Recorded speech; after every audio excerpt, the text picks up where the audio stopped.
Dear students, त्रिभुज का कौन हमें सिखाता है कि सबसे बड़ा सहारा ही हौसला बन जाता है।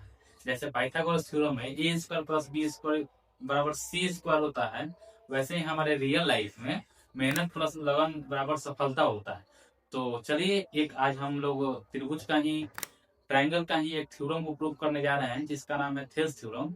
हम उसका स्टेटमेंट आपको बता दे रहे हैं। वो स्टेटमेंट है कि when a line is drawn parallel to one side of a triangle, it intersect other two side of a triangle and divides in the same ratio। तो इसको हम लोग प्रूव करने वाले हैं। तो इसको प्रूव करने से पहले आपको दो तीन चीजों का ध्यान रखना है। पहला, जो आपको इस प्रूफ में ज्यादा जरूरत पड़ेगी कि किसी भी ऑप्टिक एंगल ट्राइंगल का जो हाइट होता है वो ट्राइंगल के बाहर बनता है, पहला चीज। और दूसरा चीज हमने पढ़ा था 9th क्लास में, ट्राइंगल एक दूसरा कॉन्सेप्ट था जिसमें था कि triangle form between the same parallel line and same base, their area will be equal. तो उसको ध्यान में रखना है। और ये है स्टेटमेंट। तो चलिए हम लोग प्रूव करते हैं। तो सबसे पहले हमारा काम है फिगर बनाना। तो फिगर ड्रॉ कर लेते हैं। देखिए ट्राइंगल है जिसका नेमिंग हमने कर दिया ए बी सी। क्वेश्चन बोल रहा है if line drawn parallel to one side of a triangle, कोई लाइन है जो ट्राइंगल के किसी एक साइड के पैरेलल हम ड्रॉ करते हैं। देखिए हमने ट्राइंगल के एक साइड के पैरेलल हमने एक लाइन ड्रॉ कर लिया जो कि है डी। वो बीसी के क्या है, पैरेलल है। बोल रहा है it intersect the other two sides. तो ये बी और एसी को क्या कर रहा है, इंटरसेक्ट कर रहा है and divide in the same ratio. ये हमको प्रूव करना है। तो चलिए आते हैं यहाँ पे। सबसे पहला किसी भी थ्योरम को प्रूव करने के लिए सबसे पहले हम गिवन लिखते हैं क्वेश्चन में दिया क्या हुआ है, उसके बाद टू प्रूव क्या प्रूव करना है, फिर कैसे प्रूव करना है। कंस्ट्रक्शन अगर है तो कंस्ट्रक्शन करेंगे। तो चलिए यहाँ पे देखते हैं। यहाँ पे हम लिखेंगे कि गिवन क्या है। गिवन है कि डीई पैरेलल टू है बीसी, ये है चीजें। और प्रूव क्या करना है, प्रूव क्या करना है। हमको प्रूव क्या करना है कि डी पैरेलल है बीसी के। सॉरी, इसमें प्रूव करना है हमको AD by D and AE by EC, ये आपको प्रूव करना है। तो देख लीजिए, हमने बोला था कोई लाइन पैरेलल ड्रॉ किया गया किसी एक साइड के ट्रायंगल के, तो जो रिमेनिंग साइड है उसको इंटरसेक्ट करता है और सेम रेशियो में डिवाइड करता है, जैसे AD by D, AE by EC. ये यहाँ पे हो गया। तो कुछ इसमें कंस्ट्रक्शन करना पड़ेगा। कंस्ट्रक्शन के लिए हम लोग लिख देते हैं कंस्ट्रक्शन क्या करना है, ध्यान से देखिएगा। हम क्या करेंगे कि बी को ई से मिला देंगे एंड डी को सी से मिला, ठीक है। और डी से हम एसी पे एक परपेंडिकुलर ड्रॉ कर रहे हैं। वो क्या है, एसी पे, इसका हम लिखते हैं एम। तो देखिए हमने जो भी यहाँ पे काम किया है कंस्ट्रक्शन पे, वो हम यहाँ पे लिख देंगे कंस्ट्रक्शन वर्क में, ठीक है। तो कंस्ट्रक्शन हमने देखिए बी को ई से मिला है, हम लिखेंगे ज्वाइन क्या किए हैं, बीई एंड इसको डीसी। और क्या किया है, ईएन जो है परपेंडिकुलर है किस पे, एबी पे, लिख देते हैं। एंड ईएन जो है परपेंडिकुलर है किस पे, एबी पे। और ये देखिए डीएम परपेंडिकुलर है किस पे, एसीबी के परपेंडिकुलर। डीएम जो कि परपेंडिकुलर है किस पे, एसी। यहाँ तक जब हमने काम कर लिया सब, हमको देखिए क्या करना है, हमको लास्ट में प्रूव क्या करना। तो हमने यहाँ पे कंस्ट्रक्शन का जो भी चीजें था हमने लिख दिया है। तो हमको प्रूव करना है। तो प्रूव क्या करना है, एडी बाई डीबी। तो देखिए एडी और डीबी यहाँ पे हम पहला ट्रायंगल जो लेंगे ए डी ई, दूसरा जो ट्रायंगल लेंगे बी डी ई। ये दोनों ट्रायंगल में काम करेंगे। पहला हम ट्रायंगल ए डी ई कर रहे हैं in triangle A D E. इसका हम लोग एरिया निकालेंगे। तो लिखेंगे area of triangle A D E. क्या होता है ट्राइंगल का area, half multiplied base multiply height.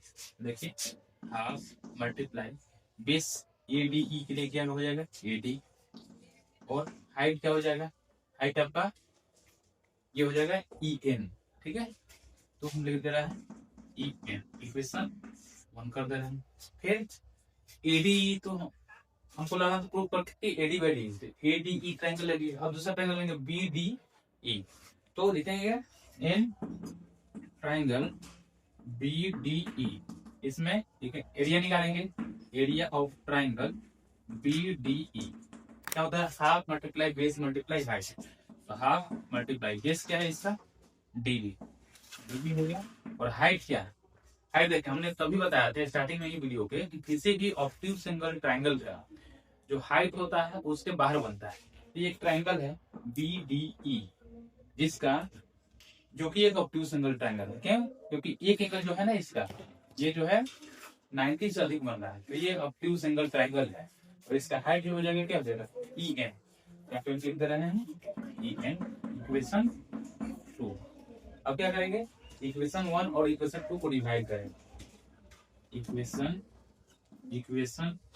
1 में डिवाइड कर रहे हैं इक्वेशन 2 से, क्या करेंगे, area of triangle ADE, area of triangle ADE equal to क्या है, इसमें डिवाइड करने किससे, एरिया ऑफ ट्रायंगल बीडीई से, तो एरिया ऑफ ट्रायंगल बीडीई क्या है, इधर था half multiply AD multiply E N, यहाँ पे क्या है half multiply DB multiply E N. ये देखिए इससे इससे कैंसिल और एन से एन कैंसिल, तो क्या बच गया एडी बाई डीबी। यहाँ तक हमने काम कर लिया, ठीक है। अब हम क्या करेंगे, अब हम ट्रायंगल लेंगे ये, अब हमको एडी बाई डीबी चाहिए, इसका हमने कंप्लीट कर लिया था। अब ए बाई ई सी चाहिए, तो अब कौन सा ट्रायंगल लेंगे, ए ई डी, और फिर ई से चाहिए ये वाला ट्रायंगल ई सी डी या सी ई डी, कुछ भी बोल सकते हैं। तो फिर एडी बाई डी में हमने इसके लिए ये काम कर लिया है। अब ए ई बाई ई सी चाहिए, तो देखिए कौन सा ट्रायंगल लेंगे, ट्रायंगल ए ई डी, तो लिखेंगे in triangle A E D, हाँ इसका एरिया निकालेंगे, क्या लिखेंगे, area of triangle A E D half into base, A E D में बेस क्या हो जाएगा ए ई, और हाइट क्या हो जाएगा ये डी एम, लिखेंगे ए ई मल्टीप्लाई डी एम, ये हो जाएगा। इसका ये इक्वेशन थर्ड मान लीजिए इसको।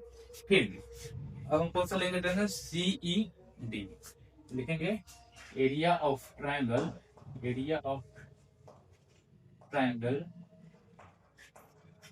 सीईडी, सीईडी इसमें हाफ और बेस क्या हो जाएगा सीई या ईसी बोलिए, ईसी मल्टीप्लाई हाइट क्या है, ये भी एक ऑब्ट्यूज सिंगल ट्रायंगल है, इसका हाइट हो जाएगा क्या डीएम, ये डीएम, ये इक्वेशन 4 है। अब क्या करेंगे, इक्वेशन 3 और 4 में डिवाइड करेंगे। इक्वेशन जो है 3 में डिवाइड करेंगे डी, क्या है डिवाइड कर रहे हैं, क्या है सी मल्टीप्लाई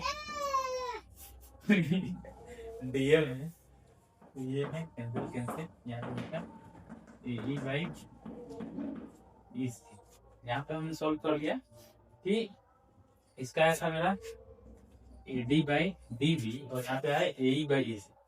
और एक चीज हम आपको बताए थे वीडियो के स्टार्टिंग में ही आपको बताए थे कि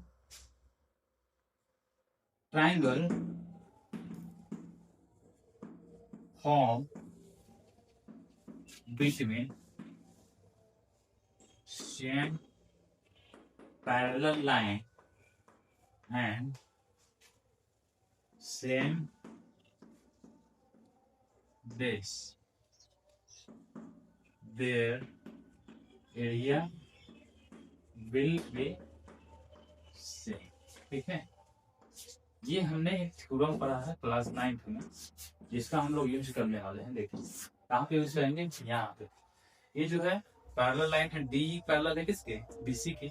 इसमें दो ट्रायंगल बन रहा है, एक है बी डी ई, एक है सी ई डी। इसका मतलब क्या, ट्रायंगल बी ई डी का जो एरिया होगा, area of triangle B E D equal होगा किसका, सी ई डी के। Triangle area of triangle C E D.